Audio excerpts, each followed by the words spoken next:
Hello and good morning, dear students. In previous lecture, we have studied value of conductance, how to calculate value of conductance for a pipe in various regions. Now, next point we are going to study is conductance value C for an orifice A. So, orifice is the element used in vacuum technology. Capital A is the orifice having area in centimeter square.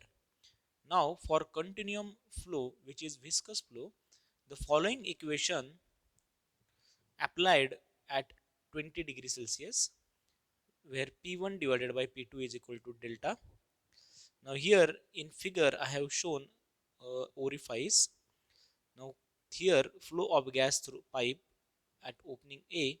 Now opening A is over here, okay, which is not shown in figure, which is at high pressure or viscous flow.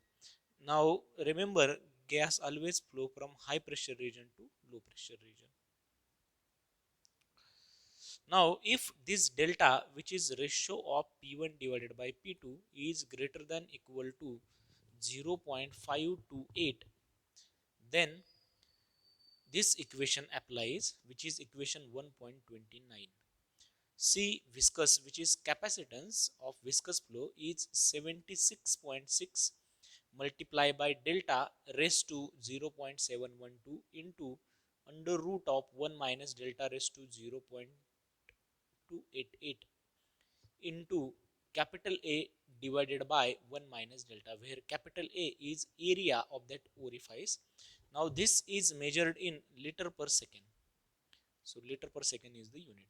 Now second case, for delta less than equal to 0.528, then above equation modifies in this form. C viscous is equal to 0 is equal to 20 into capital A divided by 1 minus delta in liter per second.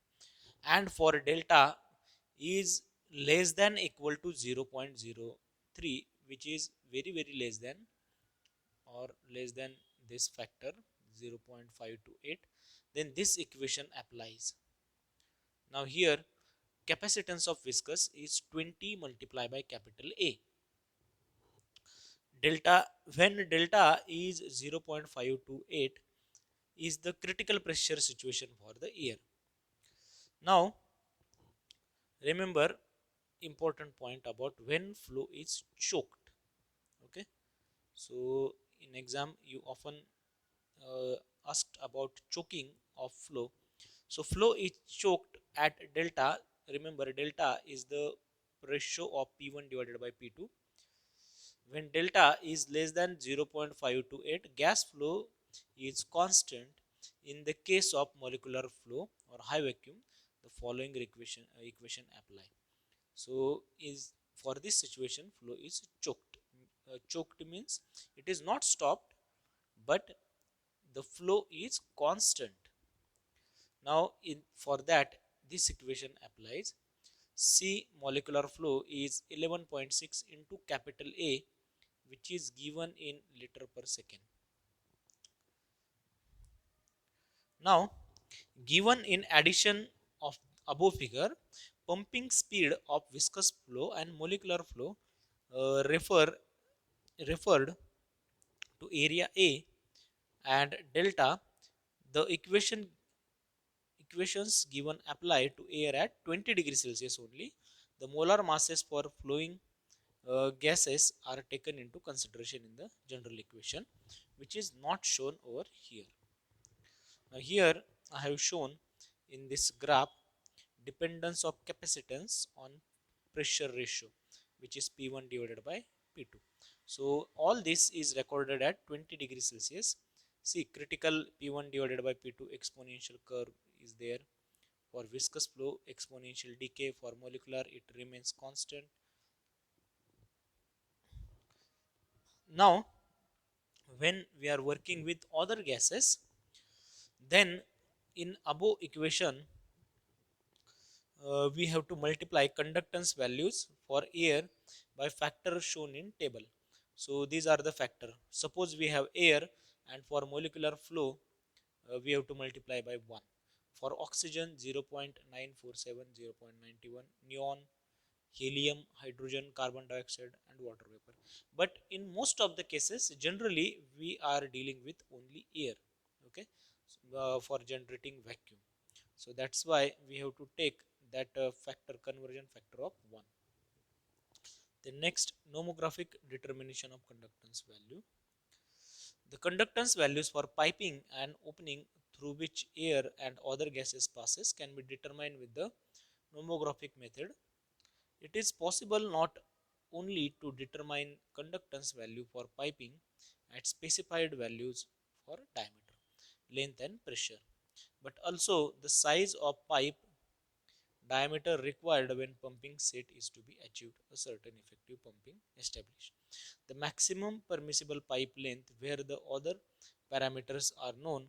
The values obtained naturally do not apply to turbulent flows. In doubtful situations, the Reynolds number should be estimated using relationship which is given as Reynolds number is 15 into QPV divided by D, where QPV is S into P is equal to S. P is the flow output in millibar liter second. D is diameter of the pipe. Now, next important point is conductance values for other elements. Now, when line contains elbows and other curves such as right angle valves, this can taken into account by assuming greater effective length of the line. This can be estimated as follows. Effective length is estimated as axial length plus 1.33 theta divided by 180 degree into D, where L axial is the axial length of the pipeline, L effective is effective length of the line in centimeter, all this in centimeter, D is inside diameter of the line, theta is angle of elbow which is in degrees. The here I have shown that how that theta can be calculated. See, this pipe is bent, okay, by making angle theta with horizontal line. The technical data in the Leopold catalog states conductance values for vapor barriers, cool traps, absorption traps and valves for molecular flow ranges. At higher pressure, example Knudsen and laminar flow ranges, valves will have about the same conductance values as pipe of corresponding nominal diameters and axial length. In regards to right angle valves, the conductance calculations for an elbow must be applied. In the case of dust filter, which are used to protect the gas ballast pumps and root pumps, the percentage restriction values for the various pressure levels are listed in the catalog. The following may be used in the rule dimensions of vacuum. The line should be as short as wide as possible. The vacuum line should be short and it must be wide. So this is the very important point in vacuum technology. The line should be very short and wide as possible to get effective vacuum. Okay.